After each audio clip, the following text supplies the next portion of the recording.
Tekken 8 is arse. Over the past year of Tekken 8, we've had ups and we've had downs. And downs. And downs. This game has so many issues that it's slowly becoming a complete joke. What was previously easily my favorite game is now a struggle to play on a day-to-day basis. The gameplay sucks. The business practices sucks.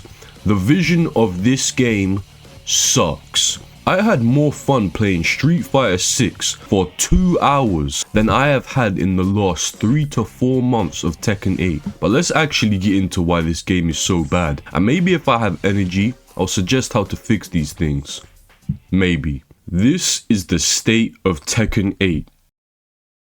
Tekken 8's gameplay is horrible. For the last few months I've been playing, I have slowly come to this realization. At first, and definitely for a while, Heat was fun. This offensive kind of gameplay was fun. But over time, what has happened is that people realized that an offensive playstyle is always the most optimal playstyle because every character has access to 3 easy plus frames. Everyone has access to a 50-50.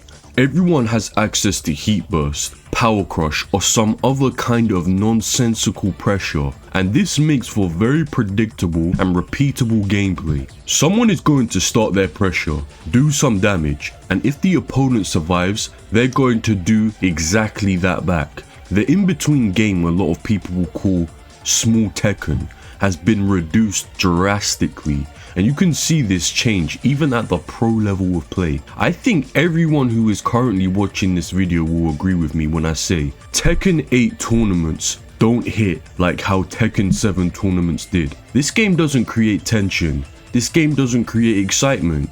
This game doesn't create anything. Does the game look good? Yes. Is it overall just aesthetically pleasing? Yes. So watching the game at face value isn't horrible. So people still think that watching pros play is still good and like there's still something there. There is nothing there. The best moments that I can think of off the top of my head that have come from this year's tournament cycle are 1. Arslan Ash getting YOLO'd the fuck out by a Lily.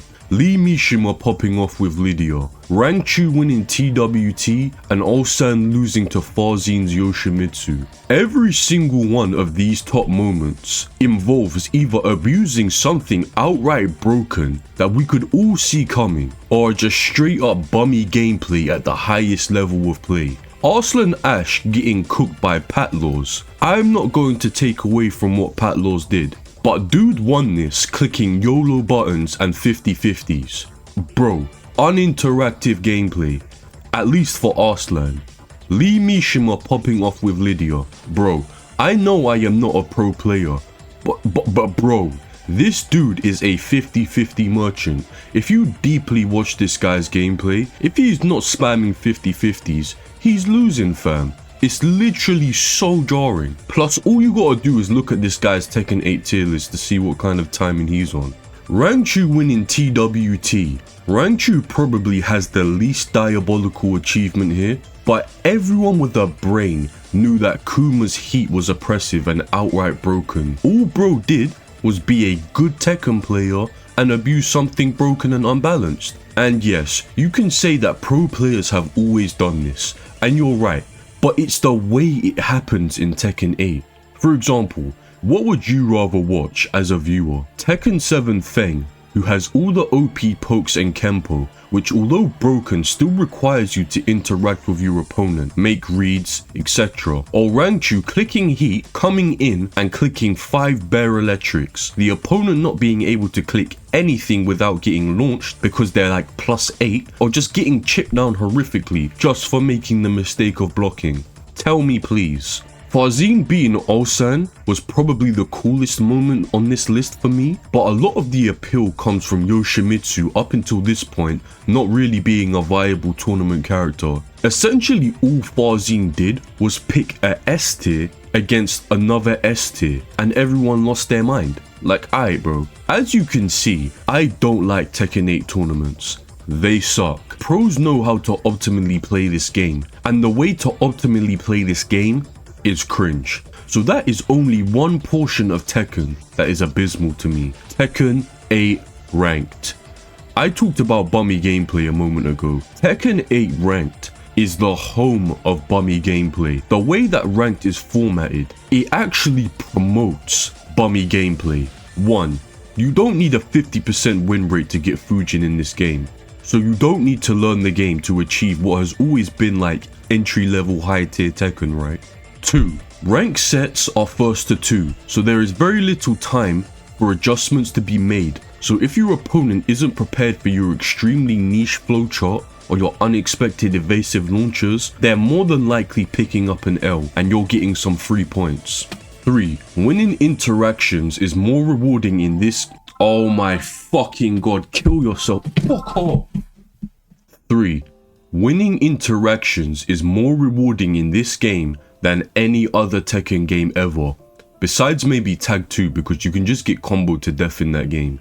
If you manage to launch your opponent, everyone has wall carry and the stages are all smaller in this game. So you're pretty much always getting to the wall, right? From there, you've probably already won because you've done a 50% combo and you are now in the most advantageous position in the game. Everyone in this game has access to free plus frames and everyone has free 50/50s that they can abuse to take advantage of this.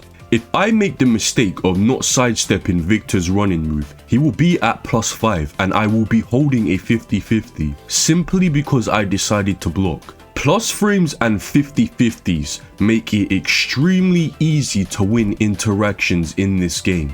In any other Tekken game, to rank up you had to learn the game because nothing was free, or at least it was character specific. For example, Kazuya has always had his 50/50, but he was about the only fucking character that did that shit. So for the rest of the cast, to open up your opponent, you had to interact with who you are playing with. You had to condition them, you had to make reads, you had to annoy them with pokes, force them to make mistakes and punish those mistakes. If you didn't know how to do these things to at least a very basic level, you would never leave Goryu. And if you wasn't playing a complete cheese character like Marduk or something, you would never leave green ranks.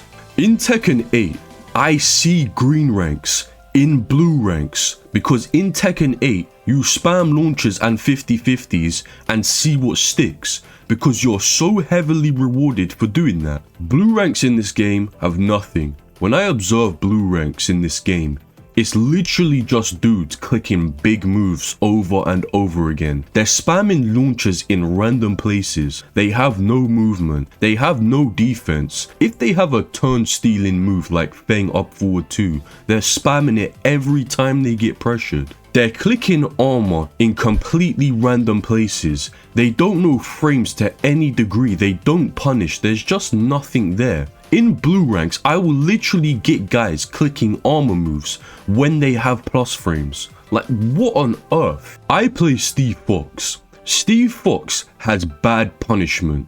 So when I encounter an idiot like this, I can punish them, let's say, 4 times. But the one time where they decide to click a YOLO move and I don't block, blam, 50% health into guess. The devs have actively stated that they want weaker players to compete against higher skill players. Well, you've done your job and your rank mode stinks because of it. This isn't even the only reason why rank sucks. Prowess, hands down, is the dumbest inclusion in this game. Matchmaking in this game is based on your prowess. So no matter what rank you are, you're going to play someone with your prowess. So if you're like 100k prowess, you will get players from like 80k to 120k, right? Which sounds good. And it actually is, until you realize that if you play more than one character, your prowess still goes up. And if your prowess goes up, you start facing better opponents. So you could be a Fujin level player who plays 3 characters, matching up with a Tekken King level player who only plays 1 character. So you are at an immediate disadvantage for literally no reason. Also around like the 240k prowess mark, there's considerably less people at this level, so it kind of just matches you with fucking anyone above that prowess. So if you're like a Tekken King, you're constantly going to go up against max rank players on their ults who are just fundamentally better than you in every way. And this is the reason so many people end up hard stuck in blue ranks. Because they're not actually playing blue ranks or even kings or emperors half the time. It sucks and is another reason why just playing bummy is good. Because if you can get off a couple of YOLO moves against a better opponent, you're probably just going to win. What is the point of actually trying to outplay them if you can just YOLO? I've been talking about bummy gameplay a lot in this video. I haven't actually run down what I mean by this. In Tekken 8, there has been a huge influx of lots of different moves gaining random properties. High crushing moves are at a premium in this game. Evasive moves are at a premium in this game. Every character has some type of armor move. Every character has access to heat burst, which is another armor move that goes into heat.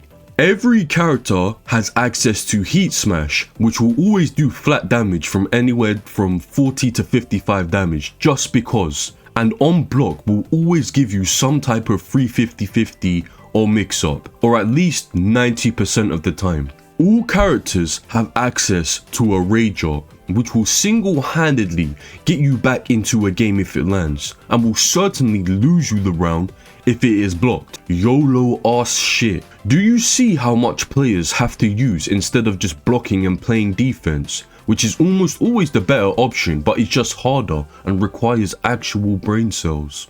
Every single round, a player has their own armor, which in some cases are high and safe and heat engagers, which is ridiculous. They have a heat burst, which is a second armor move that is safe. And then they also have a Rager, which is also an armor move that cannot be stepped or evaded or whatever, that loses you like 30 to 40% of your health just for a correct guess. I'm not even talking about parries or sabakis, whatever other kind of defensive tools some certain characters have. That just adds on top of everything I've already listed. Every round a player has 3 armor moves. If you have a safe high armor move, you can spam armor the whole game. Shit is going to stick at some point. Spamming evasive, crushing armor stuff in rotation until you hit something is bummy gameplay. Bummy gameplay is not fun. It's not interactive. There is no brain cells involved because the way that you beat this style of play is to turn your own brain off and either do it back or just stand there and punish, both of which are extremely unfun. Now, because this is like semi-relevant, let's talk about the balancing in this game. Contrary to popular belief, this is actually an incredibly balanced game when you remove the S tiers in this game. Nina, Jin, Yoshimitsu, Dragunov, Shaheen, and probably Arlissa are all so blatantly broken, it upsets the balance of the whole game. Not really Shaheen because no one plays him, but yeah, it's a joke because the things that are broken about these characters are all easy fixes. For Nina, okay, Nina is kind of difficult to go, yeah, this is broken, nerf her, right? Because she's like a collection of broken moves, right? But Yoshi, nerf Yoshi's combo damage and remove Shin Tech Trap. Jin, nerf the heat smash, nerf the dive kicks. Dragunov, nerf sneak 4 again. Nerf the ridiculous wall carry. Like, this isn't hard. And then there's random characters that aren't even like top tier, but like have some super oppressive and uninteractive things that they can do. Like Kuma's heat electrics, Ling's heat 50-50, you know, stuff like that. This game's balancing will still be kind of fucked, even if you do remedy these characters, because heat as a system is kind of fucked right now. In fact, a lot of balancing issues do come back to heat. Although, I am a fan of heat in Tekken. I am not a fan of how heat has been implemented into this game. Heat is such a weird mechanic because it's like some characters' heat literally does nothing. But then there's a lot of characters who have heat that is so oppressive and cringe, it leaves you thinking like, what the fuck is this mechanic? The most cringe thing about good characters with good heat is that they always seem to have an OP 50-50, which just brings us back to bummy gameplay. This isn't necessarily a video on how to fix certain mechanics and stuff, so I'm not going to do that. But just know that the way heat works as it is right now makes this game very unfun. And it's also another thing that leads to very repetitive gameplay, because you pop heat and you do your broken 50-50 or you heat dash. Simple. Very lame in my opinion. Look man, overall gameplay is cringe. Is there something here? Yes. Do I think an offensively based Tekken game can work? Yes. Is it working right now? Absolutely not. It's overpaced, repetitive, random, and gets pretty fucking stale once you get enough hours in this game. Overall, I know I've said a lot of negative things about balancing, but overall, like 80% of the roster is pretty well balanced. It's just the very top tiers, the S+ characters, and Heat as a mechanic that is throwing the game out of whack. Now, gameplay isn't the only bad thing that's going on in this game. Bandai Namco, as we all know, are some of the greediest bastards on this planet, bro. So naturally, in a game of this size, they would add a whole bunch of microtransactions. The Tekken shop is the place for this. This store is just straight up predatory. I'm sorry, bro. Originally, I used to think like, oh, you don't have to buy anything from the Tekken shop though. So what they do with it really doesn't matter. My opinion lately has fucking flipped. The quality of the items in this store is overall just dreadful. Is there a couple of things in here that look cool? Sure. Should they have just been in the base customization? Yes. Because they still aren't aesthetically pleasing enough for me to want to purchase them with real money. Tekken has always been a game with like goofy outfits, but these items just feel so normie. Like bro, it's literally just some Halloween shit, bro. The Tekken shop also does this cringe thing where they sell the male and female versions of the items separately, which is so fucking scummy. Like they're not even hiding the fact that they're trying to run your pockets anymore. It's cringe as fuck. I'm not even done, bro. The single most cringe thing about the Tekken shop is the reused items, bro. They are literally taking skins from previous Tekken games, whether it be 6, 7, 5 I think, getting skins from those games which were free in those games and selling them in this game for like £6 or something. So I have to buy the base game which already has corny ass gameplay, so I'm already kinda iffy on booting up the game. But then I can't even give my character some fucking drip because of how bare bones the customization is, and the skins that I liked in other games now cost money. This is why people mod the fuck out of your games, Bandai. Please get it through your head. Now, listen here guys, skins isn't the only thing that you can spend your money on in this game. There's other cool stuff like avatar skins and avatar emotes that you can use in the Tekken Lounge. Wow! Nobody uses the fucking Tekken Lounge because you never gave any reason for the fucking Tekken Lounge to fucking exist. We can literally just go play quick match. All you use the Tekken Lounge for is to add friends, because for some reason, up until the last patch, there was literally 0 ways to add your friends other than by finding them in the Tekken Lounge, because apparently we're living in 2001. If you spend any amount of money on avatar skins, bro, you just don't value money and you're an idiot. I'm sorry.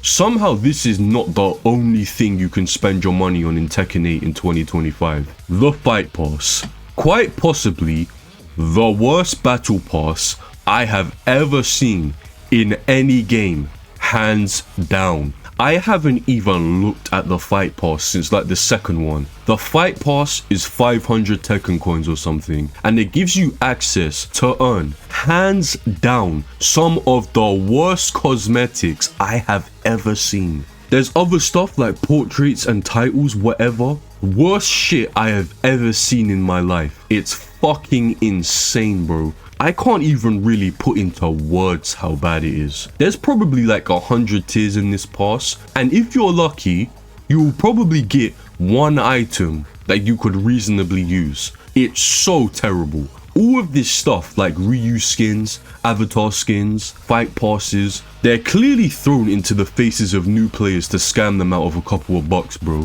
Because no returning player is buying this shit, because they're not brain dead monkeys, bro. At least for the most part. Except like, you know, Mishima players, because you guys might as well just wake up with retard written on your forehead.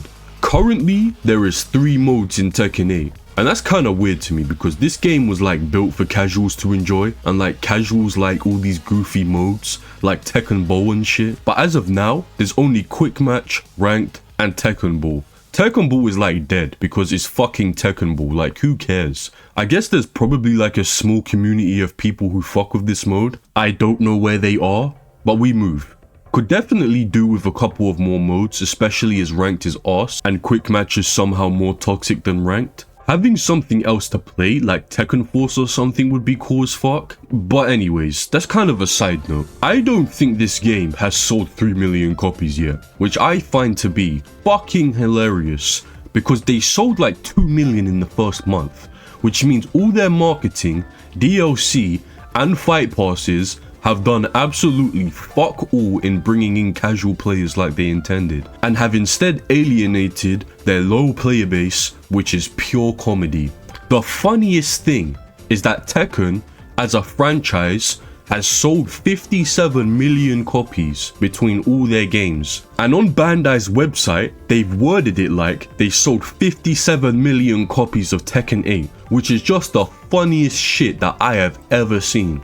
But yeah, overall guys, unfortunately, this game is pretty fucking arse at the moment. Between the gameplay, the balancing, the microtransactions, the tournaments, the cringe ass community, it's all pretty awful, right? Which is truly saddening because Tekken is my favorite game, and I think the same goes for a lot of you guys as well. And if the game is arse, me and you, we gotta play something else, which I'm going to find less enjoyable, which makes me unhappy. If I was to look at things more optimistically, Season 2 is on the way, and with that comes a big balance patch at some point, which if we are to go by Tekken 7's success, will be the time where the game fleshes itself out and actually becomes a good game. Hopefully. Now that's it for the video guys. If you liked the video, remember, like, comment, subscribe, all that bullshit. A like goes a long way in making me the biggest Tekken YouTuber in this bitch. It goes a long way. But anyways, until next time guys.